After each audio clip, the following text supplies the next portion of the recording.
Hey there. We had a really good help session today after school, and I realized that it might help some more of you that weren't able to come. So this is a short video that'll help you calculate molarity and titration problems a lot easier than some of you have been doing.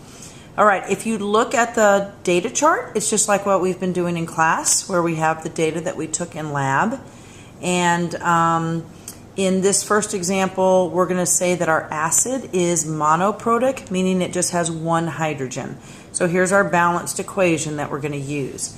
I think the way most of us have been doing the problems, we start with our molarity. And so we have 3 molar NaOH times the volume of NaOH used, which is 20 milliliters.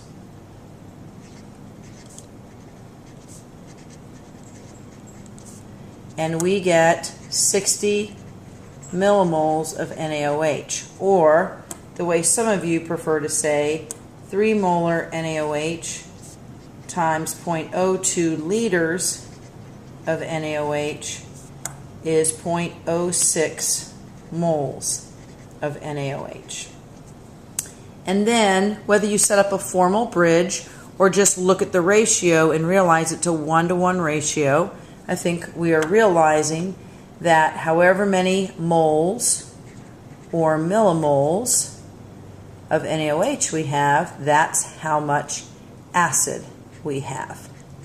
So however you want to look at it. And then, so therefore, we take, if we remember, molarity is simply moles per liter, or it could be millimoles per milliliter. So if we take our moles of acid, which is 0.06, and divide by our liters of acid, which is up here, we have to convert that real quick, 0.005 liters, we can get our answer. Of course, if you have it in millimoles, it's a lot easier to do without a calculator, which is actually how I want you to try and do these problems. 60 millimoles over 5 milliliters, you would get 12 molar. If you did end up having it like this, you can do some math tricks like multiply the top and the bottom by 1,000, which would give you 60 over 5, and you could get the 12. Now, the big thing that I want you to realize is this. Notice that you've taken the molarity of your base times the volume of your base, and that equals the moles of your base. And because it's a 1-to-1 ratio, we noted that the moles of base would equal the moles of acid. Well, I want you to consider that wouldn't moles of acid be equal to the molarity of acid? We just solved for it, it's 12 molar, times the volume of acid, which is a formula that many of you probably remember from Chem 1. A lot of times you put it in the opposite order, but nonetheless, so MaVa equals MbVb. And I know I told you in class that I don't love that formula, but I do love the formula if you understand why it works. The reason why this works in this problem is because it is a 1-to-1 ratio, and it does make your math oh so much easier, and it really makes it to where it's harder to make a mistake.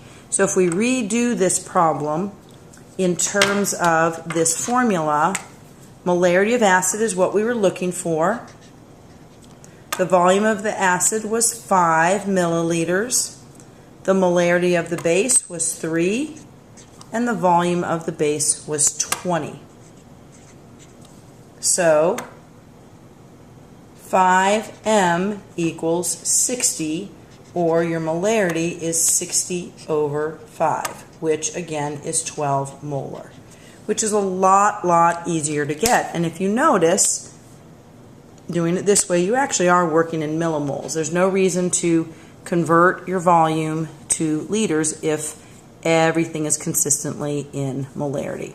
Now, so this is the main thing that I wanted you to know, is that if it's a 1-to-1 ratio, you are certainly welcome to use this formula. But a lot of us at the help session asked, well, what happens if it's not a 1-to-1 ratio? So that would be, for example, if we had H2X. Well, if it was H2X, then our formula here would change. In fact, it would be NaOH and H2X would equal Na2X, and so to balance, we'd have to put a 2 in front of the NaOH and a 2 in front of the water. Okay? So now, if you consider it, we would still have the volume of, we'd have the molarity of our base times the volume of our base, and that would equal our either millimoles of base, or, as again some of you like to do, your moles of base. But then you would have to recognize that base to acid is a 1-to-2 ratio. Most of us would do a bridge, just to make sure we don't mess up.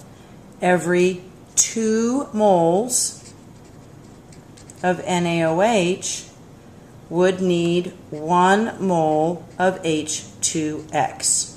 So instead of 0.06 or 60 millimoles, we would get 0.03 moles of HX, or 30 millimoles of HX. And so then finally, for our molarity, we would simply take our number of moles over our number of liters, or our number of millimoles over our number of milliliters. And we would get 6 molar in either case. Notice, because the ratio instead of 1-to-1 was 1-to-2, instead of 12 molar, we got half of that, 6 molar. Here was the challenge we gave to each other today after school. We all agreed that we liked the formula MAVA equals MB VB. But we realized that it would not work if we have a 2-to-1 ratio. So we asked ourselves, is there anything we could add, or is there any way we could change this formula to make it work for all scenarios? In other words, all ratios. So I want you to pause this video, ask yourself that question, and maybe play around with the formula, see what you can change it to see if how you could get the answer of 6. Okay, now that you've played with it a little bit yourself, let's talk about it together. If you notice, basically in the problem what we ended up doing is taking the moles of base, which we would get by taking molarity times volume of base, and we divided it by 2. Well, if you look at the 2, doesn't the 2 go with the base? Isn't it the coefficient of the base? And so what we kind of played with is, could our new formula be, let's see if you can see if I write right here, yeah. Could our new formula be MAVA equals MBVB over NB, the number of moles of base? And let's go ahead and divide this by Na, the number of moles of acid, or the coefficient of the acid. And if you look at that, and if we redo our problem quickly using this new formula, we would get, let's see, MA, let's make that our unknown. So MA times VA, which would be 5, over NA, which is 1, that's the coefficient, equals MB, which would be, molarity of base is 3, volume of base was 20, over NB, which would be the coefficient of the sodium hydroxide, so that would be 2. And if you notice, we get the same thing as before. We get 5 times MA equals 3 times 20 over 2, that's 60 divided by 2 is 30, and so we get an MA equal to 6 molar. So actually, this new formula would work. And for kicks and giggles on your own, try making this a triprotic acid, rebalance your equation, and solve it both ways and see if the formula is consistent again. So if you want to take this shortcut, as long as you understand why it works, this might help you get your answer quicker, be able to get your answer without a calculator, which you'll have to do tomorrow, and also prevent mistakes. All right, see you tomorrow. Bye-bye.